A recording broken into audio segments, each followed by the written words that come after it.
Department of Pre-University Education, Bangalore, Deputy Director, Mandya, Political Science Academy, Mandya ಇವರ ಸಹಯೋಗದೊಂದಿಗೆ ರಾಜ್ಯಶಾಸ್ತ್ರ ಪ್ರಥಮ PUC ರಾಜ್ಯಶಾಸ್ತ್ರಕ್ಕೆ ಸಂಬಂಧಪಟ್ಟಂತೆ ಯೂಟ್ಯೂಬ್ ತರಗತಿಗಳನ್ನು ಪ್ರಾರಂಭ ಮಾಡ್ತಾಯಿದ್ದು ಈಗಾಗಲೇ ಅನೇಕ ತರಗತಿಗಳ ಬಗ್ಗೆ ಚರ್ಚೆಯಾಗಿದೆ. ಪ್ರಸ್ತುತ ಈ ಒಂದು ಪ್ರಥಮ PUC ರಾಜ್ಯಶಾಸ್ತ್ರಕ್ಕೆ ಸಂಬಂಧಪಟ್ಟಂತೆ 8ನೇ ಅಧ್ಯಾಯದಲ್ಲಿ ನ್ಯಾಯಾಂಗದ ಬಗ್ಗೆ ಚರ್ಚೆ ಮಾಡಿದ್ದೀವಿ. ಇದಕ್ಕೆ ಸಂಬಂಧಪಟ್ಟ ಹಾಗೆ ನನ್ನ ಹೆಸರು ಮಂಜುನಾಥ BL, ರಾಜ್ಯಶಾಸ್ತ್ರ ಉಪನ್ಯಾಸಕರು, ಸರ್ಕಾರಿ ಪದವಿ ಪೂರ್ವ ಕಾಲೇಜು ಸೀಳಲೆರೆ, KR ಪೇಟೆ ತಾಲೂಕು, ಮಂಡ್ಯ ಜಿಲ್ಲೆ. ಈ ಸಂದರ್ಭದಲ್ಲಿ 8ನೇ ಅಧ್ಯಾಯದಲ್ಲಿ ನ್ಯಾಯಾಂಗಕ್ಕೆ ಸಂಬಂಧಪಟ್ಟಂತೆ ಚರ್ಚೆಯಾಗಿದೆ. ಈಗಾಗಲೇ ಭಾರತದ ನ್ಯಾಯಾಂಗ ವ್ಯವಸ್ಥೆಗೆ ಸಂಬಂಧಪಟ್ಟಂತೆ ರಾಷ್ಟ್ರದ ಅತ್ಯುನ್ನತ ನ್ಯಾಯಾಲಯವಾದಂತಹ ಸುಪ್ರೀಂ ಕೋರ್ಟ್ ಅಥವಾ ಸರ್ವೋಚ್ಚ ನ್ಯಾಯಾಲಯದ ರಚನೆ, ನ್ಯಾಯಾಧೀಶರ ನೇಮಕಾತಿ, ಅವರ ಅರ್ಹತೆಗಳು, ಸುಪ್ರೀಂ ಕೋರ್ಟಿನ ಅಧಿಕಾರ ವ್ಯಾಪ್ತಿ ಏನೇನು ಅನ್ನೋದ್ರ ಬಗ್ಗೆ ಸಾಕಷ್ಟು ಚರ್ಚೆ ಮಾಡಿದ್ದೀವಿ ವಿದ್ಯಾರ್ಥಿಗಳೇ. ಆತ್ಮೀಯ ವಿದ್ಯಾರ್ಥಿಗಳೇ, ಈ ಒಂದು ಭಾರತದ ನ್ಯಾಯಾಂಗ ವ್ಯವಸ್ಥೆಯ ಬಗ್ಗೆ ನಾವು ಪೀಠಿಕೆಯನ್ನು ನಾವು ನೋಡಿದಾಗ ಸರ್ಕಾರದ ಒಂದು 3 ಅಂಗಗಳಲ್ಲಿ 3ನೆಯ ಪ್ರಮುಖವಾದಂಥ ಅಂಗವೇ ನ್ಯಾಯಾಂಗ ಆಗಿದೆ. ಸಂವಿಧಾನದ ನಿಯಮಗಳನ್ನು ನ್ಯಾಯಾಂಗ ನಿರ್ಧರಿಸ್ತಕ್ಕಂಥ ಒಂದು ಪ್ರಮುಖ ಅಂಗ ಆಗಿದೆ ಅನ್ನೋದನ್ನು ನಾವು ಗಮನಿಸಬೇಕಾಗುತ್ತದೆ. ಹಾಗೆ ಭಾರತದ ಸಂವಿಧಾನವು ಅದರ ಪ್ರಧಾನ ಲಕ್ಷಣವಾಗಿ ಸ್ವಾತಂತ್ರ್ಯ ಮತ್ತು ಏಕೀಕೃತ ನ್ಯಾಯಾಂಗ ವ್ಯವಸ್ಥೆಯ ಒಂದು ಲಕ್ಷಣವನ್ನು ಹೊಂದಿದೆ. ನಮ್ಮ ನ್ಯಾಯಾಂಗ ವ್ಯವಸ್ಥೆ ಸ್ವತಂತ್ರವಾದಂಥ ಒಂದು ರೀತಿಯಲ್ಲಿ ಕಾರ್ಯವನ್ನು ನಿರ್ವಹಿಸ್ತಾ ಇದೆ. ರಾಷ್ಟ್ರದ ಒಂದು ತುದಿಯಲ್ಲಿ ಸುಪ್ರೀಂ ಕೋರ್ಟ್ ಅಥವಾ ಸರ್ವೋಚ್ಚ ನ್ಯಾಯಾಲಯ ಇದೆ. ಅದರ ಅಧೀನದಲ್ಲಿ ರಾಜ್ಯಗಳಲ್ಲಿ ಹೈಕೋರ್ಟ್ಗಳು ಮತ್ತು ಜಿಲ್ಲಾ ಮಟ್ಟದಲ್ಲಿ ಜಿಲ್ಲಾ ನ್ಯಾಯಾಲಯಗಳು ಮತ್ತು ಅಧೀನ ನ್ಯಾಯಾಲಯಗಳು ತಮ್ಮ ಒಂದು ಕಾರ್ಯವನ್ನು ನಿರ್ವಹಿಸ್ತಾ ಇದೆ. ಹಾಗೆ ಮುಂದುವರೆದು ಈ ಒಂದು ಹೈಕೋರ್ಟ್ ಅಥವಾ ಉಚ್ಚ ನ್ಯಾಯಾಲಯ ರಚನೆಗೆ ಸಂಬಂಧಪಟ್ಟಂತೆ ನಾವು ನೋಡಿದಾಗ ಈ ಒಂದು ಉಚ್ಚ ನ್ಯಾಯಾಲಯವು ರಾಜ್ಯದ ಒಂದು ಅತ್ಯುನ್ನತವಾದಂಥ ಒಂದು ನ್ಯಾಯಾಲಯವಾಗಿದೆ. ಹಾಗಾಗಿ ಸಂವಿಧಾನದ 214ನೇ ವಿಧಿಯ ಪ್ರಕಾರ ಪ್ರತಿಯೊಂದು ರಾಜ್ಯಕ್ಕೂ ಕೂಡ ಒಂದು ಉಚ್ಚ ನ್ಯಾಯಾಲಯ ಇರಬೇಕು ಅನ್ನುವಂಥ ಒಂದು ನಿಯಮವನ್ನು ರೂಪಿಸಲಾಗಿದೆ. ಹಾಗೆಯೇ ಸ್ವಾತಂತ್ರ್ಯ ಪೂರ್ವವನ್ನು ನಾವು ನೋಡಿದಾಗ ಏನು 3.5 ಶತಮಾನಗಳ ಕಾಲ ಒಂದು ಬ್ರಿಟಿಷರು ಭಾರತವನ್ನು ಆಳಿ ಹೋದಂಥ ಸಂದರ್ಭದಲ್ಲಿ ಅವರು ಸ್ವಾತಂತ್ರ್ಯ ಪೂರ್ವದಲ್ಲಿಯೇ ನ್ಯಾಯಾಂಗ ವ್ಯವಸ್ಥೆಗೆ ಅವರು ಅಸ್ಥಿಭಾರವನ್ನು ಹಾಕ್ತಕ್ಕಂಥದ್ದನ್ನು ನಾವೆಲ್ಲರೂ ಕೂಡ ಗಮನಿಸ್ಬೋದು. ಸ್ವಾತಂತ್ರ್ಯ ಪೂರ್ವದಲ್ಲಿಯೇ ಕೆಲವು ಹೈಕೋರ್ಟ್ಗಳನ್ನು ಅವರು ಭಾರತದಲ್ಲಿ ಸ್ಥಾಪನೆ ಮಾಡಿದರು.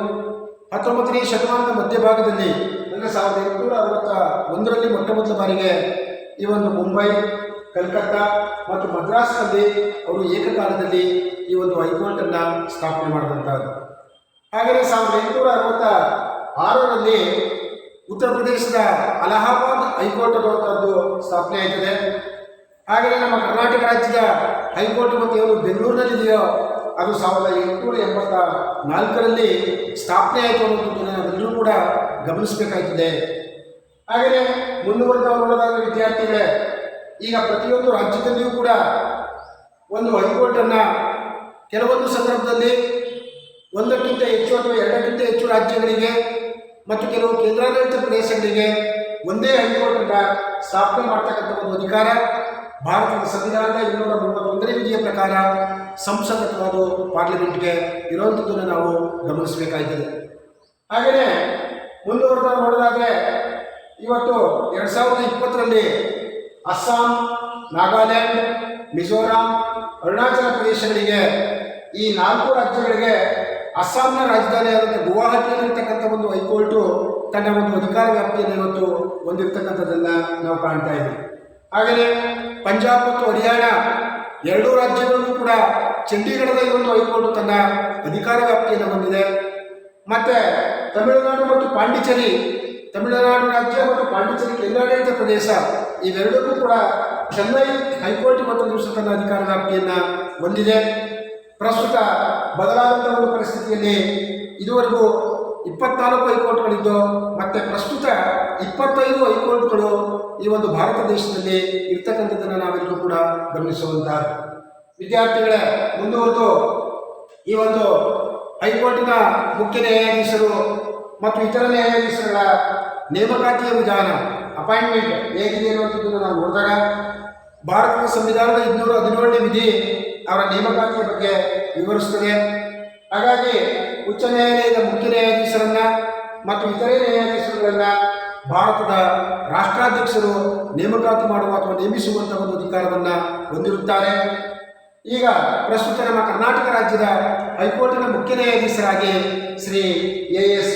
ಓಕಾ ಅವರು ತಮ್ಮ ಒಂದು ಕಾರ್ಯವನ್ನು ನಿರ್ವಹಿಸ್ತಾ ಇದ್ದಾರೆ.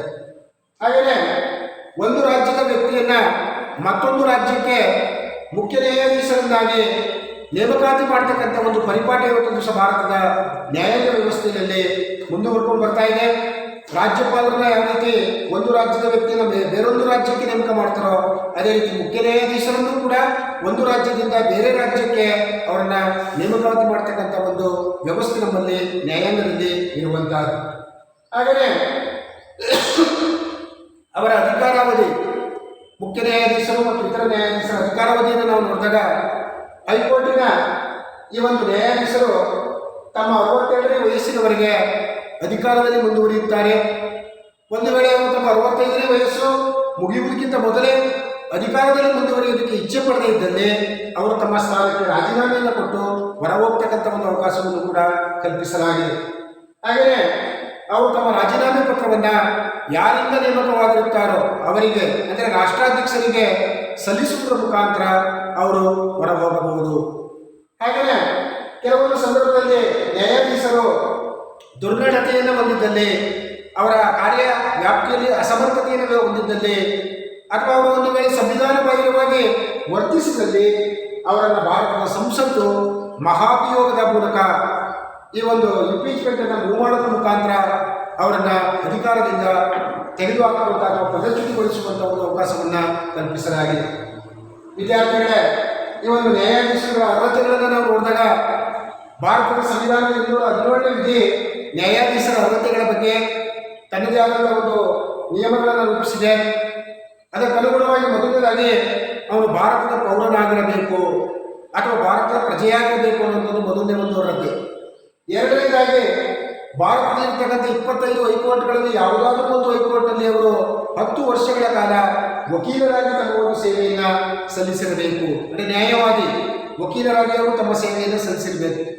ಮೂರನೇದಾಗಿ ಭಾರತದ ಯಾವುದಾದ್ರೂ ಒಂದು ನ್ಯಾಯಾಲಯದಲ್ಲಿ 10 ವರ್ಷಗಳ ಕಾಲ ಅವರು ನ್ಯಾಯಾಧೀಶರಾಗಿ ಅವರು ಸೇವೆಯನ್ನು ಸಲ್ಲಿಸಿರಬೇಕು ಅನ್ನುವಂಥ ಈ ಒಂದು ಅರ್ಹತೆಗಳನ್ನು ಈ ಒಂದು ಸಂವಿಧಾನದಲ್ಲಿ ನಿಗದಿಪಡಿಸಲಾಗಿದೆ.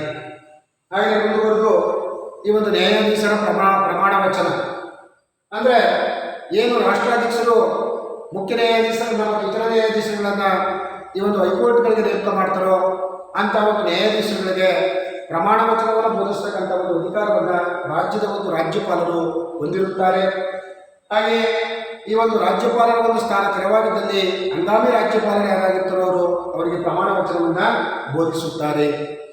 ಇನ್ನು ಮುಂದುವರೆದು ಈ ಒಂದು ಹೈಕೋರ್ಟಿನ ಮುಖ್ಯ ನ್ಯಾಯಾಧೀಶರು ಮತ್ತು ನ್ಯಾಯಾಧೀಶರುಗಳ ವೇತನ ಮತ್ತು ಅವರ ಭತ್ಯೆಗಳನ್ನು ನಾವು ನೋಡಿದಾಗ ಹೈಕೋರ್ಟ್ನ ಮುಖ್ಯ ನ್ಯಾಯಾಧೀಶರಿಗೆ ಪ್ರಸ್ತುತ 2,50,000 ರೂಪಾಯಿ ವೇತನವನ್ನು ಮತ್ತು ಇತರೆ ನ್ಯಾಯಾಧೀಶರುಗಳಿಗೆ ಈ ಒಂದು 2,25,000 ರೂಪಾಯಿ ವೇತನವನ್ನು ನೀಡಲಾಗುತ್ತಿದೆ. ಇದರ ಜೊತೆಗೆ ಭಾರತದ ಸಂಸತ್ತು ಇವರ ವೇತನ ಮತ್ತು ಸೌಲಭ್ಯಗಳನ್ನು ಕಾಲದಿಂದ ಕಾಲಕ್ಕೆ ಪರಿಷ್ಕರಣೆ ಮಾಡುವ ಅಥವಾ ಬದಲಾಯಿಸುವಂಥ ಒಂದು ಅಧಿಕಾರವನ್ನು ಕೂಡ ಸಂಸತ್ಗೆ ನೀಡಲಾಗಿದೆ. ಹಾಗೆಯೇ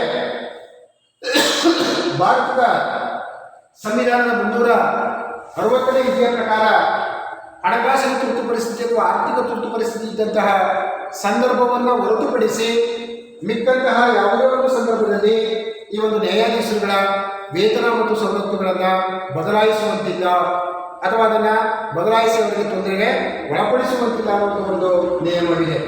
ಹಾಗೆಯೇ ಇದರ ಜೊತೆಗೆ ನ್ಯಾಯಾಧೀಶರುಗಳಿಗೆ ವಸತಿ ಸೌಕರ್ಯವನ್ನು ನೀಡಲಾಗ್ತದೆ, ವಾಹನ ಸೌಕರ್ಯವನ್ನು ನೀಡಲಾಗ್ತದೆ, ಅವರಿಗೆ ರಕ್ಷಣಾ ವ್ಯವಸ್ಥೆಯನ್ನು ಕಲ್ಪಿಸಿಕೊಡಲಾಗಿದೆ ಮತ್ತು ಟೆಲಿಫೋನ್ ವ್ಯವಸ್ಥೆಯನ್ನು ಕಲ್ಪಿಸಿಕೊಡಲಾಗಿದೆ. ಇಂಥ ಅನೇಕ ರೀತಿಯ ಒಂದು ಸೌಲಭ್ಯಗಳನ್ನು ಇಮ್ಯುನಿಟೀಸ್ ಅಂತ ನಾವೇನು ಕರಿತೀವಿ ಆ ಸೌಲಭ್ಯಗಳನ್ನು ಅವರಿಗೆ ನೀಡಲಾಗುತ್ತದೆ. ಹಾಗೆಯೇ ಅವರು ನಿವೃತ್ತರಾದ ನಂತರವೂ ಕೂಡ ಅವರಿಗೆ ನಿವೃತ್ತಿ ವೇತನವನ್ನು ನೀಡಲಾಗುತ್ತದೆ ಅನ್ನುವಂಥದ್ದನ್ನು ನಾವಿಲ್ಲಿ ಗಮನಿಸುವಂತಹದ್ದು. ಇದು ಹೈಕೋರ್ಟ್ನ ಮುಖ್ಯ ನ್ಯಾಯಾಧೀಶರು ಮತ್ತು ಇತರ ನ್ಯಾಯಾಧೀಶರುಗಳ ವೇತನ ಮತ್ತು ಭತ್ಯೆಗಳಿಗೆ ಸಂಬಂಧಪಟ್ಟಂಥ ಒಂದು ವಿಷಯ. ಇನ್ನು ಮುಂದುವರೆದು ಅವರ ವಿನಾಯಿತಿಗಳು, ನ್ಯಾಯಾಧೀಶರುಗಳಿಗೆ ಕೆಲವೊಂದು ವಿನಾಯಿತಿಗಳಿವೆ. ಅಂಥ ಒಂದು ವಿನಾಯಿತಿಗಳು ಯಾವ್ಯಾವು ಅನ್ನುವಂಥದ್ದನ್ನು ನಾವು ಈ ಕೆಳಕಂಡಂತೆ ನೋಡುವಂಥದ್ದು. ಅದರಲ್ಲಿ ಮೊದಲನೇದಾಗಿ ನ್ಯಾಯಾಧೀಶರು ತಾವು ನ್ಯಾಯಾಲಯದಲ್ಲಿ ಕಾರ್ಯವನ್ನು ನಿರ್ವಹಿಸುವಾಗ ತೆಗೆದುಕೊಂಡಂಥ ಯಾವುದೇ ಒಂದು ತೀರ್ಮಾನಗಳನ್ನು ಅಥವಾ ನಿರ್ಧಾರಗಳನ್ನು ಯಾರೂ ಕೂಡ ಟೀಕಿಸುವಂತಿಲ್ಲ. ಇನ್ನು ಎರಡನೇದಾಗಿ ಶಾಸಕಾಂಗ ಕಾರ್ಯಾಂಗ ಯಾರೂ ಕೂಡ ನ್ಯಾಯಾಧೀಶರ ಒಂದು ತೀರ್ಪಿನ ಬಗ್ಗೆ ಟೀಕಿಸುವಂತಿಲ್ಲ. ಮೂರನೇದಾಗಿ ಸಂಸತ್ನಲ್ಲಿ ನ್ಯಾಯಾಧೀಶರುಗಳನ್ನು ವಜಾಗೊಳಿಸುವಂತಹ ಒಂದು ಗೊತ್ತುವಳಿಯನ್ನು ಮಂಡಿಸಿದಾಗ ಮಾತ್ರ ಅವರ ಒಂದು ವರ್ತನೆಯ ಬಗ್ಗೆ ಸಂಸತ್ ಸದಸ್ಯರುಗಳು ಚರ್ಚೆ ಮಾಡುವಂಥ ಒಂದು ಅವಕಾಶವನ್ನು ಹೊಂದಿರುತ್ತಾರೆ. ನಾಲ್ಕನೇದಾಗಿ ನ್ಯಾಯಾಂಗದ ಒಂದು ನಿಂದನೆ ಮಾಡಿದಂಥ ವ್ಯಕ್ತಿ ಅಥವಾ ಆ ಒಂದು ಸಂಸ್ಥೆಯನ್ನು ಶಿಕ್ಷಿಸುವಂತಹ ಒಂದು ಅಧಿಕಾರವಿದೆ. ಅಂದರೆ ನ್ಯಾಯಾಲಯದ ತೀರ್ಪು ಏನು ಬಂದಿರ್ತದೋ ಆ ನ್ಯಾಯಾಲಯದ ಒಂದು ತೀರ್ಪನ್ನು ನಿಂದನೆ ಮಾಡಿದ್ರೆ ಅಥವಾ ಅದನ್ನು ಅನುಷ್ಠಾನಗೊಳಿಸ್ತಾ ಇದ್ದರೆ ಯಾವುದೇ ಒಂದು ಸಂಸ್ಥೆ ಇರ್ಬೋದು ಅಥವಾ ಒಬ್ಬ ವ್ಯಕ್ತಿ ಇರ್ಬೋದು ಅಥವಾ ಸರ್ಕಾರ ಇರ್ಬೋದು, ಅಂಥ ಒಂದು ಸಂದರ್ಭದಲ್ಲಿ ಅವರನ್ನು ಶಿಕ್ಷಿಸುವಂಥ ಒಂದು ಅಧಿಕಾರವೂ ಕೂಡ ಹೈಕೋರ್ಟ್ಗೆ ಇದೆ ಅನ್ನೋದನ್ನು ನಾವು ಗಮನಿಸುವಂಥದ್ದು. ಹಾಗೆ ಮುಂದುವರೆದು ವಿದ್ಯಾರ್ಥಿಗಳೇ, ಈ ಒಂದು ಉಚ್ಚ ನ್ಯಾಯಾಲಯದ ಅಧಿಕಾರಗಳು ಮತ್ತು ಕಾರ್ಯಗಳು, ಈ ಒಂದು ಉಚ್ಚ ನ್ಯಾಯಾಲಯದ ಅಧಿಕಾರಗಳನ್ನು ನಾವು ಪ್ರಧಾನವಾಗಿ ಮೂಲ ಅಧಿಕಾರಿಗಳು, ಮನವಿ ಅಥವಾ ಅಪೀಲು ಅಧಿಕಾರಗಳು, ಹಾಗೆಯೇ ಇವೆರಡೂ ಕೂಡ ಅಧಿಕಾರಗಳು ಅತಿ ಮುಖ್ಯವಾದಂಥದ್ದು. ಮತ್ತು ಮುಂದುವರೆದು ಇನ್ನೂ ಅನೇಕ ರೀತಿಯ ಒಂದು ಅಧಿಕಾರಗಳನ್ನು ಈ ಉಚ್ಚ ನ್ಯಾಯಾಲಯ ಒಳಗೊಂಡಿದೆ. ಆದರೆ ಮೊದಲನೇದಾಗಿ ಏನಪ್ಪ ಅಂತಂದರೆ ಮೂಲ ಅಧಿಕಾರಗಳು, ಒರಿಜಿನಲ್ ಜುರಿಡಿಕ್ಷನ್ಸ್ ಅಂತ ಕರೀತೀವಿ. ಸುಪ್ರೀಂ ಕೋರ್ಟ್ ಯಾವ ರೀತಿ ಮೂಲ ಅಧಿಕಾರ ವ್ಯಾಪ್ತಿಯನ್ನು ಹೊಂದಿದೆಯೋ ಅದೇ ರೀತಿ ರಾಜ್ಯದ ಹೈಕೋರ್ಟ್ ಕೂಡ ಮೂಲ ಅಧಿಕಾರ ವ್ಯಾಪ್ತಿಯನ್ನು ಅದು ಹೊಂದಿದೆ. ಅದರ ಮೂಲ ಅಧಿಕಾರ ವ್ಯಾಪ್ತಿಯಲ್ಲಿ ಬರ್ತಕ್ಕಂಥ ಪ್ರಮುಖ ಅಂಶಗಳು ಏನಪ್ಪ ಅಂತಂದರೆ, ಮೊದಲನೇದಾಗಿ ಮೂಲಭೂತ ಹಕ್ಕುಗಳ ರಕ್ಷಕನಾಗಿ ಕಾರ್ಯವನ್ನು ನಿರ್ವಹಿಸುವಂತಹದ್ದು. ಇವತ್ತು ನಮ್ಮ ಭಾರತದ ಪ್ರಜೆಗಳಿಗೆ ಅನೇಕ 6 ಪ್ರಮುಖವಾದಂಥ ಮೂಲಭೂತ ಹಕ್ಕುಗಳನ್ನು ನಾವು ಕೊಟ್ಟಿದ್ದೀವಿ. ಅದು ಸಮಾನತೆ ಹಕ್ಕಿರ್ಬೋದು, ಸ್ವಾತಂತ್ರ್ಯದ ಹಕ್ಕು, ಶೋಷಣೆಯ ವಿರುದ್ಧದ ಹಕ್ಕು, ಧಾರ್ಮಿಕ ಹಕ್ಕು, ಸಾಂಸ್ಕೃತಿಕ ಮತ್ತು ವಿದ್ಯಾಭ್ಯಾಸದ ಹಕ್ಕು, ಸಂವಿಧಾನ ಪರಿಹಾರದ ಹಕ್ಕು. ಈ ಪ್ರಮುಖವಾದಂಥ ಹಕ್ಕುಗಳನ್ನು ನೀಡಲಾಗಿದೆ. ಆ ಹಕ್ಕುಗಳಿಗೆ ಏನಾದರೂ ಚ್ಯುತಿಯಾದರೆ ಯಾವುದೇ ಒಬ್ಬ ವ್ಯಕ್ತಿ, ಅದು ಸಾಮಾನ್ಯ ವ್ಯಕ್ತಿಯಾಗಿರ್ಬೋದು, ಅವನು ಸಂವಿಧಾನದ 32ನೇ ವಿಧಿಯ ಪ್ರಕಾರ ಸುಪ್ರೀಂ ಕೋರ್ಟ್ನಲ್ಲಿ ಮತ್ತು 226ನೇ ವಿಧಿಯ ಪ್ರಕಾರ ಹೈಕೋರ್ಟ್ನಲ್ಲಿ ಈ ಒಂದು ಮೂಲಭೂತ ಹಕ್ಕುಗಳ ಒಂದು ರಕ್ಷಣೆಗೋಸ್ಕರವಾಗಿ habeas corpus, mandamus, prohibition, certiorari, quo warranto ಮುಂತಾದಂಥ ರಿಟ್ ಅರ್ಜಿಗಳನ್ನು ಸ್ವೀಕರಿಸಿ ತಮ್ಮ ಒಂದು ಮೂಲಭೂತ ಹಕ್ಕುಗಳನ್ನು ಅವರು ರಕ್ಷಣೆ ಮಾಡಿಕೊಳ್ತಕ್ಕಂಥ ಒಂದು ಅವಕಾಶವನ್ನು ಸಂವಿಧಾನದಲ್ಲಿ ಕಲ್ಪಿಸಲಾಗಿದೆ. ಹಾಗೆಯೇ ಎರಡನೇದಾಗಿ ಅಧೀನ ನ್ಯಾಯಾಲಯಗಳು, ಸಬಾರ್ಡಿನೇಟ್ ಕೋರ್ಟ್ಸ್ ಅಂತ ಕರಿತೀವಿ. ಆ ಅಧೀನ ನ್ಯಾಯಾಲಯಗಳು ಇವತ್ತು ಜಿಲ್ಲಾ ನ್ಯಾಯಾಲಯ ಇರ್ಬೋದು, ಸಿವಿಲ್ ನ್ಯಾಯಾಲಯ ಇರ್ಬೋದು, ಅಥವಾ ಇನ್ನಿತರ ಈ ಒಂದು ಕಂದಾಯ ನ್ಯಾಯಾಲಯಗಳಿರ್ಬೋದು, ಗ್ರಾಹಕ ನ್ಯಾಯಾಲಯಗಳಿರ್ಬೋದು, ಕೌಟುಂಬಿಕ ನ್ಯಾಯಾಲಯಗಳಿರ್ಬೋದು, ಇಂಥ ಅಧೀನ ನ್ಯಾಯಾಲಯಗಳಿರ್ತಕ್ಕಂಥ ಯಾವುದೇ ಒಂದು ಮೊಕದ್ದಮೆಯನ್ನು ತನ್ನಲ್ಲಿಗೆ ವರ್ಗಾವಣೆ ಮಾಡಿಕೊಂಡು ತೀರ್ಪನ್ನು ನೀಡತಕ್ಕಂಥ ಒಂದು ಅಧಿಕಾರವನ್ನು ಹೈಕೋರ್ಟ್ ಮತ್ತು ತನ್ನ ಮೂಲ ಅಧಿಕಾರ ವ್ಯಾಪ್ತಿಯಲ್ಲಿ ಹೊಂದಿದೆ. ಮೂರನೇದಾಗಿ ಸಿವಿಲ್ ಮೊಕದ್ದಮೆಗಳು ದೊಡ್ಡ ಗಾತ್ರದ್ದಾಗಿದ್ದಾರೆ, ಅಂದರೆ ಚಿಕ್ಕ ಗಾತ್ರದ ಆಗಿರೋದು ಕೆಳ ನ್ಯಾಯಾಲಯಗಳಲ್ಲಿ, ಜಿಲ್ಲಾ ನ್ಯಾಯಾಲಯದಲ್ಲಿ ಆ ಒಂದು ಮೊಕದ್ದಮೆಯನ್ನು ಸ್ವೀಕಾರ ಮಾಡ್ಬೋದು. ಆದರೆ ಆ ಒಂದು ಸಿವಿಲ್ ಮೊಕದ್ದಮೆ ಅದರ ಮೊತ್ತ ದೊಡ್ಡ ಮೊತ್ತದ್ದಾಗಿದ್ದರೆ ಅದನ್ನು ನಾವು ನೇರವಾಗಿ ಹೈಕೋರ್ಟ್ನಲ್ಲಿ ಆ ಒಂದು ತರಬಹುದು. ಇನ್ನು ನಾಲ್ಕನೇದಾಗಿ ವಿವಾಹ ಕಾಯ್ದೆಗಳು, ವೈವಾಹಿಕ ಕಾಯ್ದೆಗಳಿಗೆ ಸಂಬಂಧಪಟ್ಟಂತೆ ಕೆಲವೊಂದು ನಿಯಮಗಳಿವೆ. ಯಾವೊಂದು ವಿವಾಹ ಕಾಯ್ದೆಗಳು, ಕಂಪನಿ ಕಾಯ್ದೆಗಳು ಅಥವಾ ಕಂಪನಿ ಲಾ ಮತ್ತು ನ್ಯಾಯಾಂಗ ನಿಂದನೆ, ಕಂಟೆಂಪ್ಟ್ ಆಫ್ ಕೋರ್ಟ್ ಅಂತ ನಾವೇನು ಕರಿತೀವಿ ವಿದ್ಯಾರ್ಥಿಗಳೇ, ಆ ಒಂದು ನ್ಯಾಯಾಂಗ ನಿಂದನೆಯ ಒಂದು ಪ್ರಕರಣಗಳಿಗೆ ಸಂಬಂಧಪಟ್ಟಂತೆ ಈ ಒಂದು ಮನವಿಯನ್ನು, ಈ ಒಂದು ಮೂಲ ಅಧಿಕಾರದ ಒಂದು ವ್ಯಾಪ್ತಿಯನ್ನು ಈ ಒಂದು ಉಚ್ಚ ನ್ಯಾಯಾಲಯ ಒಳಗೊಂಡಿದೆ. ಮತ್ತು ಐದನೇದಾಗಿ ಭಾರತದ ಸಂವಿಧಾನದ 226ನೇ ವಿಧಿಯ ಪ್ರಕಾರ ಈ ಒಂದು PIL ಅರ್ಜಿಯನ್ನು, ಪಬ್ಲಿಕ್ ಇಂಟ್ರೆಸ್ಟ್ ಲಿಟಿಗೇಷನ್ ಅಂತ ನಾವು ಏನು ಕರಿತೀವಿ, ಸಾರ್ವಜನಿಕ ಹಿತಾಸಕ್ತಿ ಮೊಕದ್ದಮೆ ಅಂತ ಒಂದು ಅರ್ಜಿಗಳನ್ನು ಸ್ವೀಕಾರ ಮಾಡಿ ಸಾರ್ವಜನಿಕವಾದಂಥ ಒಂದು ಯಾವುದೇ ಸಮಸ್ಯೆಗಳು ಉಂಟಾದರೆ, ಕುಂದುಕೊರತೆಗಳು ಉಂಟಾದರೆ ಅದನ್ನು ನೇರವಾಗಿ ಈ ಒಂದು PIL ಮುಖಾಂತರ ಹೈಕೋರ್ಟಲ್ಲಿ ಈ ಒಂದು ಮೂಲ ಅಧಿಕಾರ ವ್ಯಾಪ್ತಿಯಲ್ಲಿ ಅದನ್ನು ದಾಖಲು ಮಾಡ್ತಕ್ಕಂಥ ಅಧಿಕಾರ ಪ್ರತಿಯೊಬ್ಬ ಪ್ರಜೆಗೆ ಇರುವಂಥ ಒಂದು ಅಧಿಕಾರವಾಗಿದೆ. ಇದಿಷ್ಟು ವಿದ್ಯಾರ್ಥಿಗಳೇ ಹೈಕೋರ್ಟಿನ ಒಂದು ಮೂಲ ಅಧಿಕಾರದ ಒಂದು ವ್ಯಾಪ್ತಿ. ಇನ್ನು ಎರಡನೇದಾಗಿ ಮನವಿ ಅಥವಾ ಅಪೀಲು ಅಧಿಕಾರ, ಅಪಿಲಿಯೇಟ್ ಜುರಿಡಿಕ್ಷನ್ ಅಂತ ಕರೀತೀವಿ. ಇದು ಪ್ರಮುಖವಾಗಿ ಎರಡು ರೀತಿಯ ಮನವಿಗಳ ಅಧಿಕಾರ ಬರ್ತದೆ. ಆದರೆ ಮೊದಲನೇದಾಗಿ ಜಿಲ್ಲಾ ನ್ಯಾಯಾಲಯ ನೀಡಿದಂಥ ಒಂದು ತೀರ್ಪಿನ ವಿರುದ್ಧ ಹೈಕೋರ್ಟ್ಗೆ ಅಪೀಲು ಹೋಗಬಹುದು. ಇವತ್ತು ಜಿಲ್ಲಾ ಮಟ್ಟದ ನ್ಯಾಯಾಲಯಗಳಿವೆ. ಆ ಜಿಲ್ಲಾ ನ್ಯಾಯಾಲಯಗಳು ಏನೇನು ತೀರ್ಪನ್ನು ನೀಡ್ತವೋ ಆ ತೀರ್ಪು ವ್ಯಕ್ತಿಗೆ ಸಮಾಧಾನವನ್ನು ತರದೇ ಇದ್ರೆ, ಸಂತೃಪ್ತಿ ಆಗದೇ ಇದ್ರೆ ಅಂತ ಒಂದು ತೀರ್ಪಿನ ಒಂದು ವಿರುದ್ಧ ಹೈಕೋರ್ಟ್ ಅಥವಾ ಉಚ್ಚ ನ್ಯಾಯಾಲಯಕ್ಕೆ ಈ ಒಂದು ಅಪೀಲನ್ನು ಹೋಗ್ತಕ್ಕಂಥ ಅಧಿಕಾರ ಇವತ್ತು ಪ್ರಜೆಗಳಿಗೆ, ಸಂಸ್ಥೆಗಳಿಗೆ ಇದೆ. ಎರಡನೇದಾಗಿ ಕೆಳ ಹಂತದಲ್ಲಿರ್ತಕ್ಕಂಥ ಒಂದು ನ್ಯಾಯಾಲಯಗಳು ನೀಡಿದಂಥ ಒಂದು ತೀರ್ಪಿನ ಬಗ್ಗೆ, ಆ ತೀರ್ಪಿನ ಒಂದು ಬಗ್ಗೆ ಉಚ್ಚ ನ್ಯಾಯಾಲಯಕ್ಕೆ ಮೇಲ್ಮನವಿಯನ್ನು ಸಲ್ಲಿಸುವಂಥ ಒಂದು ಅವಕಾಶವನ್ನು ಇಲ್ಲಿ ಕಲ್ಪಿಸಲಾಗಿದೆ. ಇದು ಹೈಕೋರ್ಟ್ನ ಈ ಒಂದು ಮನವಿ ಅಥವಾ ಅಪೀಲು ಅಧಿಕಾರದ ಒಂದು ವ್ಯಾಪ್ತಿಗೆ ಬರುವಂಥದ್ದು. ಇನ್ನು ಮುಂದುವರೆದು ಕ್ರಿಮಿನಲ್ ವಿಷಯಗಳಿಗೆ ಸಂಬಂಧಪಟ್ಟಂತೆ ಕೆಲವು ಅಪೀಲು ಅಧಿಕಾರಗಳಿವೆ. ಆ ಸಂದರ್ಭಗಳು ಯಾವ್ಯಾವ ಅನ್ನೋದನ್ನು ನಾವು ಗಮನಿಸಿದಾಗ ವಿದ್ಯಾರ್ಥಿಗಳೇ, ಮೊದಲನೇದಾಗಿ ಸೆಷನ್ಸ್ ನ್ಯಾಯಾಧೀಶರು, ಜಿಲ್ಲಾ ಮಟ್ಟದಲ್ಲಿ ಸೆಷನ್ಸ್ ನ್ಯಾಯಾಲಯ ಬರ್ತದೆ.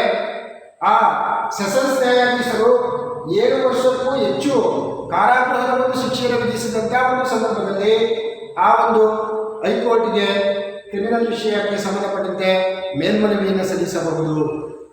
ಇನ್ನು ಎರಡನೇದಾಗಿ ಅಸಿಸ್ಟೆಂಟ್ ಸೆಷನ್ಸ್ ನ್ಯಾಯಾಧೀಶರ ನ್ಯಾಯಾಲಯ ಅಥವಾ ಮೆಟ್ರೋಪಾಲಿಟನ್ ಮ್ಯಾಜಿಸ್ಟ್ರೇಟ್ ನ್ಯಾಯಾಲಯ ಅಥವಾ ಜುಡಿಷಿಯಲ್ ಮ್ಯಾಜಿಸ್ಟ್ರೇಟ್ ಕೋರ್ಟ್ಗಳು ನೀಡುವಂತಹ ಒಂದು ಕೆಲವು ಪ್ರಕರಣಗಳ ಒಂದು ತೀರ್ಪಿನ ಸಂದರ್ಭದಲ್ಲೂ ಕೂಡ ಈ ಹೈಕೋರ್ಟ್ ಅಥವಾ ಉಚ್ಚ ನ್ಯಾಯಾಲಯಕ್ಕೆ ಮೇಲ್ಮನವಿಯನ್ನು ಅಥವಾ ಅಪೀಲನ್ನು ಸಲ್ಲಿಸತಕ್ಕಂಥ ಒಂದು ಅಧಿಕಾರವನ್ನು ನೀಡಲಾಗಿದೆ. ಇದು ಮನವಿ ಅಥವಾ ಅಪೀಲು ಅಧಿಕಾರ ಎರಡನೇ ಒಂದು ಪ್ರಮುಖವಾದಂಥ ಅಧಿಕಾರ. ಹಾಗೆ ಮುಂದುವರೆದು ಈ ಒಂದು ಹೈಕೋರ್ಟಿನ ಮೂರನೇ ಒಂದು ಪ್ರಮುಖವಾದಂಥ ಒಂದು ಅಧಿಕಾರ ಅಥವಾ ಅದರ ವ್ಯಾಪ್ತಿ ಏನಪ್ಪ ಅಂತಂದರೆ ಮೇಲ್ವಿಚಾರಣೆಯ ಅಧಿಕಾರ, ಸೂಪರ್ವಿಷನ್ ಪವರ್ ಅಂತ ಕರಿತೀವಿ. ಆ ಮೇಲ್ವಿಚಾರಣೆ ಅಧಿಕಾರಗಳಲ್ಲಿ ಪ್ರಮುಖವಾಗಿ 2 ಅಧಿಕಾರಗಳನ್ನು ಹೊಂದಿದೆ. ಅದೇನು ಅಂತಂದರೆ ಮೊದಲನೇದಾಗಿ ಅಧೀನ ನ್ಯಾಯಾಲಯಗಳ ಮೇಲ್ವಿಚಾರಣೆ ಮಾಡುವಂಥ ಒಂದು ಅಧಿಕಾರವನ್ನು ಇದು ಹೊಂದಿದೆ. ಈಗಾಗಲೇ ನಾವು ಹೇಳಿದ್ದು ಅಧೀನ ನ್ಯಾಯಾಲಯಗಳು ಅಂತಂದರೆ ಕಂದಾಯ ನ್ಯಾಯಾಲಯಗಳಿರ್ಬೋದು, ಜಿಲ್ಲಾ ನ್ಯಾಯಾಲಯಗಳಿರ್ಬೋದು, ಗ್ರಾಹಕ ನ್ಯಾಯಾಲಯಗಳಿರ್ಬೋದು, ಅಥವಾ ಕೌಟುಂಬಿಕ ನ್ಯಾಯಾಲಯಗಳಿರ್ಬೋದು, ಜನತಾ ನ್ಯಾಯಾಲಯಗಳಿರ್ಬೋದು. ಇಂಥ ಒಂದು ಅಧೀನ ನ್ಯಾಯಾಲಯಗಳ ಒಂದು ಮೇಲ್ವಿಚಾರಣೆಯನ್ನು ಮಾಡ್ತಕ್ಕಂಥ ಅಧಿಕಾರ ರಾಜ್ಯ ಮಟ್ಟದಲ್ಲಿ ಹೈಕೋರ್ಟ್ಗೆ ಇರ್ತಕ್ಕಂಥ ಅಧಿಕಾರ. ಕೆಲವೊಂದು ಸಂದರ್ಭದಲ್ಲಿ ರಾಜ್ಯಪಾಲರ ಒಂದು ಪೂರ್ವಾನುಮತಿಯನ್ನು ಪಡೆದು ಆ ಒಂದು ಅಧೀನ ನ್ಯಾಯಾಲಯಗಳ ಒಂದು ಅಧಿಕಾರ ವ್ಯಾಪ್ತಿಯಲ್ಲಿ ಅದನ್ನು ಪರಿಶೀಲನೆ ಮಾಡ್ತಕ್ಕಂಥ ಒಂದು ಅಧಿಕಾರ ಈ ಒಂದು ಹೈಕೋರ್ಟ್ ಅಥವಾ ಉಚ್ಚ ನ್ಯಾಯಾಲಯಕ್ಕೆ ಇದೆ ಅನ್ನುವಂಥದ್ದನ್ನು ನಾವು ಗಮನಿಸುವಂಥದ್ದು. ಹಾಗೆ ಎರಡನೇದಾಗಿ ಜಿಲ್ಲಾ ನ್ಯಾಯಾಲಯಗಳು ಹಾಗೂ ಅಧೀನ ನ್ಯಾಯಾಲಯಗಳ ಈ ಒಂದು ಸಂಪೂರ್ಣವಾದಂಥ ಒಂದು ನಿಯಂತ್ರಣ ಈ ಒಂದು ಹೈಕೋರ್ಟ್ ಅಥವಾ ಉಚ್ಚ ನ್ಯಾಯಾಲಯಕ್ಕೆ ಇರ್ತಕ್ಕಂಥ ಒಂದು ಅಧಿಕಾರ ಅನ್ನುವಂಥದ್ದನ್ನು ನಾವು ಗಮನಿಸಬೇಕಾಯ್ತದೆ. ಇದು ಈ ಒಂದು ಹೈಕೋರ್ಟ್ನ ಮೂರನೇ ಒಂದು ಪ್ರಮುಖ ಅಧಿಕಾರ, ಮೇಲ್ವಿಚಾರಣಾ ಅಧಿಕಾರ. ನೆಕ್ಸ್ಟ್ 4ನೇದಾಗಿ ನೇಮಕಾತಿಯ ಅಧಿಕಾರ, ಅಪಾಯಿಂಟ್ಮೆಂಟ್. ಅಂದರೆ ಇವತ್ತು ನ್ಯಾಯಾಲಯದಲ್ಲಿ ಅನೇಕ ನೌಕರ ವರ್ಗದವರು ಇವತ್ತು ಕಾರ್ಯವನ್ನು ನಿರ್ವಹಿಸ್ತಾರೆ. ಅದರಲ್ಲಿ ನ್ಯಾಯಾಧೀಶರು ಅಲ್ಲೇ ಇರ್ತಕ್ಕಂಥ ಈ ಒಂದು ಅಧಿಕಾರಿಗಳು ಅಲ್ಲಿ ಅನೇಕ ಹಂತಗಳಲ್ಲಿ FDA ಇರ್ಬೋದು, SDA ಇರ್ಬೋದು, ಅಥವಾ ಶಿರಸ್ತುದಾರಗಳಿರ್ಬೋದು, ಇನ್ನಿತರ ಈ ಒಂದು C ಮತ್ತು D ದರ್ಜೆಯ ನೌಕರರುಗಳು ಕೂಡ ಅಲ್ಲಿ ಕಾರ್ಯವನ್ನು ನಿರ್ವಹಿಸ್ತಾರೆ. ಅಂಥ ಸಿಬ್ಬಂದಿ ವರ್ಗದ ಒಂದು ನೌಕರರನ್ನು ಹೈಕೋರ್ಟ್ ಅಥವಾ ಉಚ್ಚ ನ್ಯಾಯಾಲಯದ ಮುಖ್ಯ ನ್ಯಾಯಾಧೀಶರು ನೇಮಕ ಮಾಡ್ತಕ್ಕಂಥ ಅಧಿಕಾರವನ್ನು ಹೊಂದಿರುತ್ತಾರೆ. ಅದರ ಜೊತೆಗೆ ಅವರ ಸೇವಾ ನಿಯಮಗಳು, ಸರ್ವಿಸ್ ರೂಲ್ಸ್ ಅಂತ ನಾವೇನು ಕರಿತೀವಿ, ಆ ಸೇವಾ ನಿಯಮಗಳನ್ನು ಕೂಡ ಈ ಒಂದು ಹೈಕೋರ್ಟ್ ರೂಪಿಸುವಂಥ ಒಂದು ಅಧಿಕಾರವನ್ನು ಹೊಂದಿರುತ್ತದೆ. ಇದು 4ನೇ ಅಧಿಕಾರ, ನೇಮಕಾತಿಯ ಅಧಿಕಾರ. ಇನ್ನು 5ನೇದಾಗಿ ದಾಖಲೆ ನ್ಯಾಯಾಲಯ ಅಂತ ಕರಿತೀವಿ, ರೆಕಾರ್ಡ್ಸ್. ಇವತ್ತು ಹೈಕೋರ್ಟ್ ಕಾಲಕಾಲಕ್ಕೆ ನೀಡ್ತಕ್ಕಂಥ ಒಂದು ತೀರ್ಪುಗಳು ಅದರ ಅಧೀನದಲ್ಲಿ ಇರ್ತಕ್ಕಂಥ ಒಂದು ನ್ಯಾಯಾಲಯಗಳ ಒಂದು ತೀರ್ಪಿಗೆ ಉಲ್ಲೇಖವಾಗಿ ಪಡೆಯೋದಕ್ಕೆ ಅವಕಾಶ ಇರ್ತದೆ. ಇವತ್ತು ಪ್ರತಿಯೊಂದು ಉಚ್ಚ ನ್ಯಾಯಾಲಯ ಅದೊಂದು ದಾಖಲೆಯ ನ್ಯಾಯಾಲಯ ಆಗಿರ್ತದೆ. ಅಂದರೆ ಉಚ್ಚ ನ್ಯಾಯಾಲಯದ ಪ್ರತಿಯೊಂದು ತೀರ್ಪುಗಳು ಕೂಡ ಕೇಸ್ ಕಾನೂನುಗಳು ಅಂತ ನಾವು ಕರೀತೀವಿ. ಆ ತೀರ್ಪುಗಳನ್ನು ಆಧಾರವಾಗಿಟ್ಟುಕೊಂಡು ಜಿಲ್ಲಾ ನ್ಯಾಯಾಲಯಗಳು ಮತ್ತು ಇನ್ನಿತರ ಸಬಾರ್ಡಿನೇಟ್ ಕೋರ್ಟ್ಸ್ಗಳು ತೀರ್ಪನ್ನು ನೀಡ್ತಕ್ಕಂಥ ಒಂದು ಅಧಿಕಾರವನ್ನು ಹೊಂದಿರತಕ್ಕಂಥದ್ದನ್ನು ನಾವು ಕಾಣ್ತೀವಿ. ಇದು ದಾಖಲೆಯ ಒಂದು ನ್ಯಾಯಾಲಯ ಅನ್ನುವಂಥ ಒಂದು ಹೆಸರಿನಿಂದ ನಾವು ಕರೀತೀವಿ. ಹೀಗೆ ರಾಜ್ಯದ ಒಂದು ಅತ್ಯುನ್ನತ ನ್ಯಾಯಾಲಯವಾದಂಥ ಈ ಹೈಕೋರ್ಟ್ ಅಥವಾ ಉಚ್ಚ ನ್ಯಾಯಾಲಯ ಮೇಲ್ಕಂಡಂಥ 5 ಪ್ರಮುಖವಾದಂಥ ಅಧಿಕಾರಗಳನ್ನು ವಿದ್ಯಾರ್ಥಿಗಳಿಗೆ ಗಮನಿಸಬೇಕು. 5 ಪ್ರಮುಖ ಅಧಿಕಾರಗಳು: ಒಂದು ಮೂಲ ಅಧಿಕಾರಗಳು, 2ನೇದು ಮನವಿ ಅಧಿಕಾರಗಳು, 3ನೇದಾಗಿ ಮೇಲ್ವಿಚಾರಣೆ ಅಧಿಕಾರಗಳು, 4ನೇದು ನೇಮಕಾತಿ ಅಧಿಕಾರಗಳು, 5ನೇದಾಗಿ ದಾಖಲೆಯ ಒಂದು ನ್ಯಾಯಾಲಯ. ಈ 5 ಪ್ರಮುಖವಾದಂಥ ಒಂದು ಅಧಿಕಾರ ವ್ಯಾಪ್ತಿಯನ್ನು ಭಾರತದ 25 ಹೈಕೋರ್ಟ್ಗಳು ಕೂಡ ತನ್ನ ಅಧಿಕಾರ ವ್ಯಾಪ್ತಿಯಲ್ಲಿ ಇವತ್ತು ದಿವಸ ಹೊಂದಿವೆ ಅನ್ನೋದನ್ನು ತಾವು ಗಮನಿಸಬೇಕಾಯಿತು. ಇನ್ನು ಕೊನೆಯದಾಗಿ ವಿದ್ಯಾರ್ಥಿಗಳೇ, ಹೈಕೋರ್ಟ್ ಅಥವಾ ಉಚ್ಚ ನ್ಯಾಯಾಲಯಕ್ಕೆ ಸಂಬಂಧಪಟ್ಟಂತೆ ಉಪಸಂಹಾರ ಕನ್ಕ್ಲೂಷನ್. ಈಗಾಗಲೇ ನಾವು ನೋಡಿದ್ದೀವಿ. ಉಚ್ಚ ನ್ಯಾಯಾಲಯದ ರಚನೆ ಬಗ್ಗೆ ನಾವು ನೋಡಿದೋ, ನ್ಯಾಯಾಧೀಶರ ನೇಮಕಾತಿ ನೋಡಿದೋ, ಅವರ ಅರ್ಹತೆಗಳ ಬಗ್ಗೆ ನೋಡಿದೋ, ಅವರ ವೇತನ ಸವಲತ್ತುಗಳ ಬಗ್ಗೆ ನೋಡಿದೋ, ವಿನಾಯಿತಿಗಳ ಬಗ್ಗೆ ನೋಡಿದೋ, ಅದರ ಅಧಿಕಾರ ಮತ್ತು ವ್ಯಾಪ್ತಿ ಬಗ್ಗೆ ನಾವು ಸಮಗ್ರವಾಗಿ ಒಂದು ದಿವಸ ಚರ್ಚೆ ಮಾಡಿದ್ದೀವಿ. ಆದರೆ ಅಂತಿಮವಾಗಿ ನಾವು ನೋಡಿದಾಗ ಹೈಕೋರ್ಟ್ ನೀಡ್ತಕ್ಕಂಥ ಒಂದು ತೀರ್ಪೇ ಅಂತಿಮವಲ್ಲ. ಇನ್ನೂ ಕೂಡ ಒಂದು ನ್ಯಾಯಾಲಯ ಇದೆ. ಈಗಾಗಲೇ ಹೇಳಿದ್ದೀವಿ ಇಂಟ್ರೊಡಕ್ಷನಲ್ಲೇ, ರಾಷ್ಟ್ರದ ತುಟ್ಟ ತುದಿಯಲ್ಲಿ ಸುಪ್ರೀಂ ಕೋರ್ಟ್ ಅಥವಾ ಸರ್ವೋಚ್ಚ ನ್ಯಾಯಾಲಯ ಇದೆ. ಅಂತ ಒಂದು ಸರ್ವೋಚ್ಚ ನ್ಯಾಯಾಲಯ ಅಂತಿಮವಾದಂಥ ನ್ಯಾಯಾಲಯ. ಹೈಕೋರ್ಟ್ನಲ್ಲಿ ನೀಡ್ತಕ್ಕಂಥ ಒಂದು ತೀರ್ಮಾನಗಳು ಅಥವಾ ತೀರ್ಪುಗಳು ನಮ್ಮಗಳಿಗೆ ಸಮಾಧಾನವನ್ನು ತರಲಿಲ್ಲ ಅಂದರೆ, ಅಥವಾ ಆ ತೀರ್ಪಿನಿಂದ ನಮಗೆ ಬಾಧಿತರಾಗಿದ್ದೇವೆ ಅಂತ ನಮಗೆ ಕಂಡು ಬಂದರೆ, ಯಾವುದೇ ಒಬ್ಬ ವ್ಯಕ್ತಿ ಆಗ್ಬೋದು ಅಥವಾ ಸಂಘ ಸಂಸ್ಥೆಗಳಾಗ್ಬೋದು, ಈ ಒಂದು ರಾಷ್ಟ್ರದ ತುಟ್ಟು ತುದಿಯಲ್ಲಿರ್ತಕ್ಕಂಥ ಸರ್ವೋಚ್ಚ ನ್ಯಾಯಾಲಯಕ್ಕೆ ಈ ಒಂದು ಮನವಿಯನ್ನು ಅಥವಾ ಮೇಲ್ಮನವಿಯನ್ನು ಸಲ್ಲಿಸ್ತಕ್ಕಂಥ ಒಂದು ಅಧಿಕಾರ ಭಾರತದ ಸಂವಿಧಾನದ 132ನೇ ವಿಧಿಯಲ್ಲಿರ್ತಕ್ಕಂಥದ್ದನ್ನು ನಾವು ಗಮನಿಸಬೇಕಾಗ್ತದೆ. ಹಾಗಾಗಿ ಹೈಕೋರ್ಟ್ ನೀಡ್ತಕ್ಕಂಥ ಒಂದು ತೀರ್ಪುಗಳೇ ಅಂತಿಮವಲ್ಲ. ಹೈಕೋರ್ಟ್ ನೀಡಿದಂಥ ತೀರ್ಪನ್ನು ನಾವು ಒಪ್ಕೊಳ್ಬೋದು ಅಥವಾ ಅದನ್ನು ತಿರಸ್ಕರಿಸ್ಬೋದು ಬೇಕಾದರೆ. ಆದರೆ ಅಂತಿಮವಾಗಿ ಅದರ ವಿರುದ್ಧ ಸುಪ್ರೀಂ ಕೋರ್ಟ್ಗೆ ಹೋಗಿ ನಾವು ಮತ್ತೆ ಪರಿಹಾರವನ್ನು ಅಥವಾ ನ್ಯಾಯವನ್ನು ಪಡೀತಕ್ಕಂಥ ಒಂದು ಅವಕಾಶವಿದೆ. ಹಾಗಾಗಿ ಎಲ್ಲ ರಾಜ್ಯಗಳ ಇವತ್ತೇನು 25 ಹೈಕೋರ್ಟ್ಗಳು ಭಾರತ ದೇಶದಲ್ಲಿದೆಯೋ, ಆ 25 ಹೈಕೋರ್ಟ್ಗಳು ಕೂಡ ಅಂತಿಮವಾಗಿ ಸುಪ್ರೀಂ ಕೋರ್ಟಿನ ಒಂದು ನಿಯಮಗಳನ್ನು ಪಾಲಿಸಬೇಕಾಗುತ್ತದೆ ಮತ್ತು ಸುಪ್ರೀಂ ಕೋರ್ಟಿನ ಒಂದು ನಿರ್ದೇಶನಗಳನ್ನು ನಾವು ಅನುಸರಿಸಬೇಕಾಗುತ್ತದೆ. ಹಾಗಾಗಿ ವಿದ್ಯಾರ್ಥಿಗಳೇ, ಇವತ್ತು ನಾವು ಈ ಒಂದು ಹೈಕೋರ್ಟ್ ಅಥವಾ ಈ ಒಂದು ಉಚ್ಚ ನ್ಯಾಯಾಲಯದ ಈ ಮೇಲ್ಕಂಡಂಥ ಎಲ್ಲ ಒಂದು ವಿಷಯಗಳ ಬಗ್ಗೆ ಸಂಕ್ಷಿಪ್ತವಾಗಿ ಸರಳವಾಗಿ ಚರ್ಚೆ ಮಾಡಿದ್ದೀವಿ. ತಮ್ಮೆಲ್ಲರಿಗೂ ಕೂಡ ಈ ಒಂದು ಸಂದರ್ಭದಲ್ಲಿ ಧನ್ಯವಾದಗಳನ್ನು ಮತ್ತು ವಂದನೆಗಳನ್ನು ಸಲ್ಲಿಸುತ್ತೇನೆ. Dear students, let me pass on. One more important segment of this chapter, that is high courts. Yes, when I come across judiciary at the state level in the Indian federal system, we must understand what we call the high courts. Yes, we have to move towards the discussion of the high courts in the state through the introducing ourselves towards the positions of the high courts in the Indian constitutional framework. Before we are going to understand the constitutional framework of the high courts, we have to take how it has been introduced in India. Dear students, you are already aware of the judicial system while you are studying the formation and functions of the Supreme Court of India. I hope. Now, if we want to introduce ourselves towards the discussion of the High Court, yes, judiciary is an important organ of the government, what you are already aware, and is one among the 3 organs of the government, that is legislature, executive, and judiciary. Dear students, judiciary is interpreter of our constitution. The 2 important features with the Indian Constitution, it will have the integrated judicial system and also its own independence by the Constitution of India. Dear students, you must be keep it in mind. I hope you are already aware these two features while you are studying the Supreme Court itself. Once again, I would like to state, yes, Indian judicial system is integrated one and the independent one. Dear students, let me pause on high courts in the state in particular.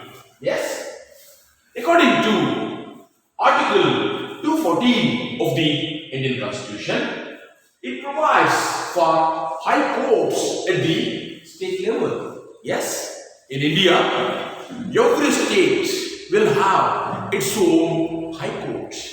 Yes, before independence, we did have our own high courts. While we are discussing regarding the emergence of the judicial system in India, we are already been discussed. Yes. Before independence, there were Madras, Mumbai, and Calcutta high courts. Later on, British government established 4 more high courts in Allahabad, Patna, Lahore, and Rangoon. Yes, Lahore and Rangoon are today in Pakistan and Myanmar, Burma, respectively. The students, for the sake of your own knowledge, in 1884, Bangalore High Court has been formed. What we are going to see, our High Court, Karnataka High Court. As per Article 231, is provided to Parliament can provide High Court for every state or one or more states and union territory. For example, you can see only one High Court for 2 states, that is Punjab and Haryana. When you come across Mumbai High Court is functioning for Maharashtra, Goa, both are states, and you must keep it in mind, Diu Daman is the what we call union territory. In that sense, Indian Constitution provides the state high court for every state in particular, and also one high court can function for 2 or more states and union territory. Dear students, when you come across how we are going to appoint our judges towards the high courts in the state. Yes, as like as what the Supreme Court judges were appointed by the President of India, in such a way the High Court judges are going to appoint by the President of India according to Article 270 of the Indian Constitution. Very simple. You can face the question, who are going to appoint the High Court judges? You will be give the answer, our President, the President of India. That's all. Yes. At present, Chief Justice of Karnataka is Mr. A.S. Oka. Yes, Mr. A.S. Oka is functioning as our Chief Justice. Yes. Dear students, when you come across, what are the qualifications of the judges of the High Court? Very simple. What you already understand while you are studying the what we call Supreme Court, in the same line you are going to understand here also. The judges of the High Court must be with these qualifications. Which are those? They must be citizen of India, of course. He should have served as an advocate in any high courts of the Indian nation at least 10 years, or should have served as a judge as any high court, any court for less than 10 years. Yes. You must be kept in mind. If a person wants to become the judge of the High Court, he must be citizen of India. He must be possessed with among these two qualifications. Oath of office will be given to the Chief Justice and other judges, yes, by the governor of such state. Governor is going to administer the oath of office towards the Chief Justice and other judges. Dear students, when we come across, what is the term of what we call judges of the High Court? You are already aware while you are going to discuss the Supreme Court. In the same line, the Indian Constitution has been fixed. Term of the High Court. Yes, High Court judges. Term of the Chief Justice and the High Court of the High Court and the other judges. Yes, that is 62. When you come across Supreme Court 65, here 62. They have security of office. Once appointed, they continue for remain in office till they reach of their age respectively. I mean retirement superannuation. Yes, dear students, Chief Justice can submit his resignation to the President of India.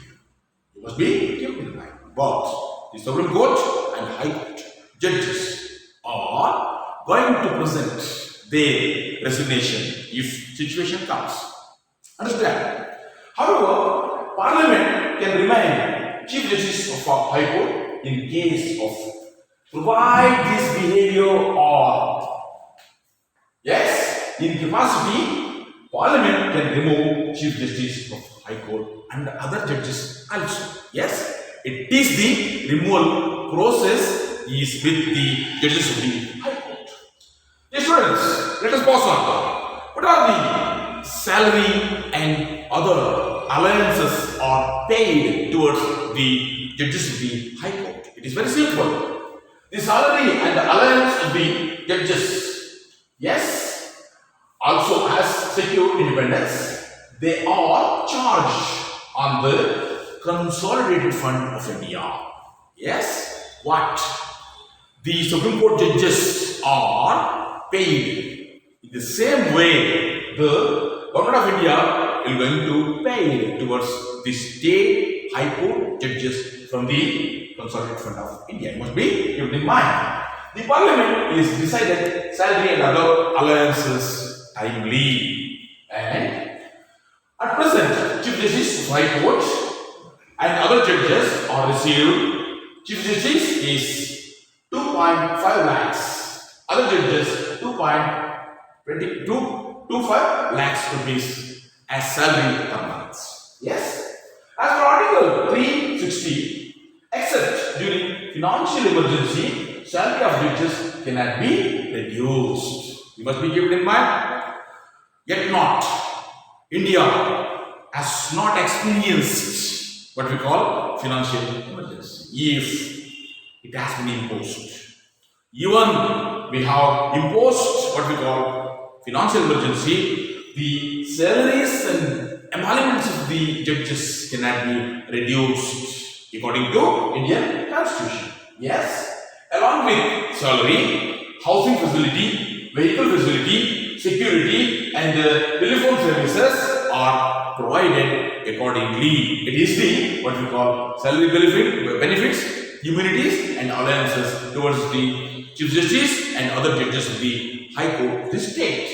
The students, let me pass on. What type of powers and functions will be discharged under the hands of what we call High Courts of the state? Yes, I hope you are already aware. In the same line, according to Indian Constitution, how our Supreme Court is going to discharge its powers and function. In the same line, the State High Court is going to discharge accordingly. Yes, the powers and functions of the High Court will be provided by the Constitution of India.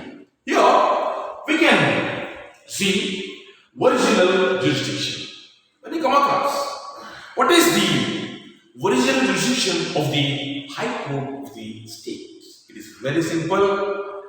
Why I am going to say it is simple? You are already aware what is the original jurisdiction of the Supreme Court of India.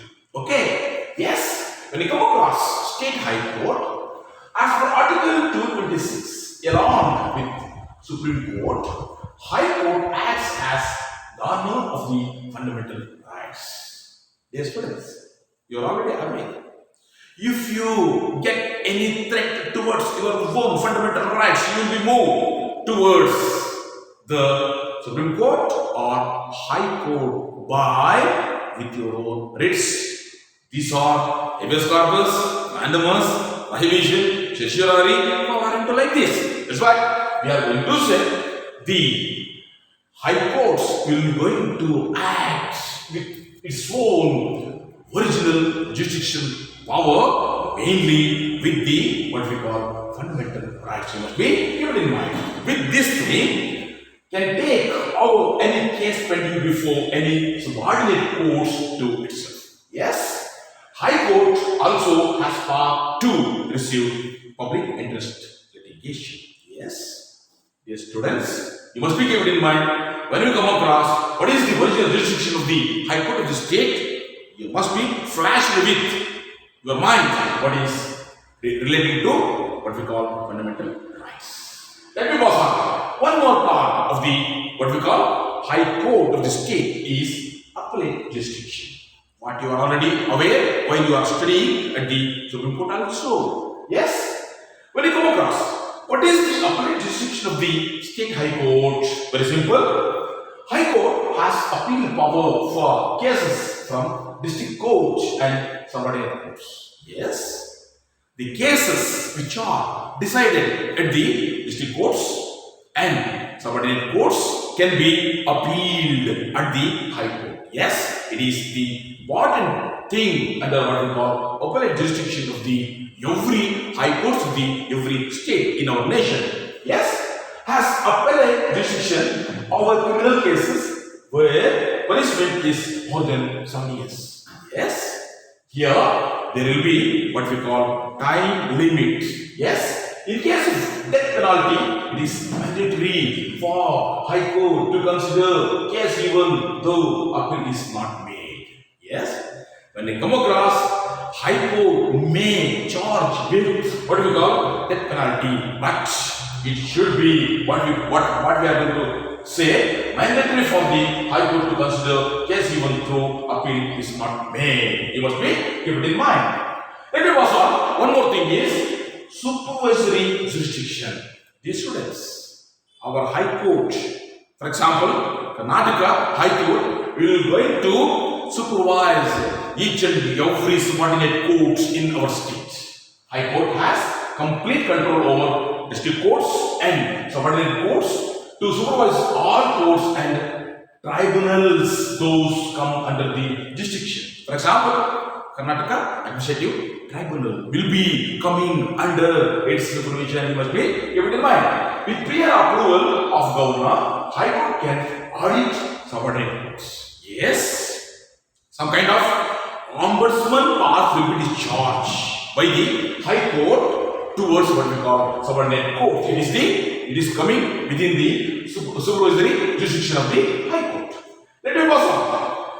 Appointment made by High Court. High Court will have the power to appoint some officers towards the state judicial system. Yes, all the staff of High Court is appointed by the Chief Justice of High Court.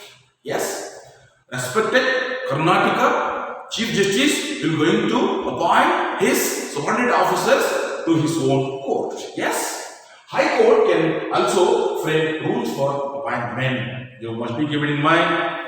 The High Court will have the power to make its own rules. Even it is going to make some what we call salary benefits on the basis of reports to the committee which has been made by High Court itself.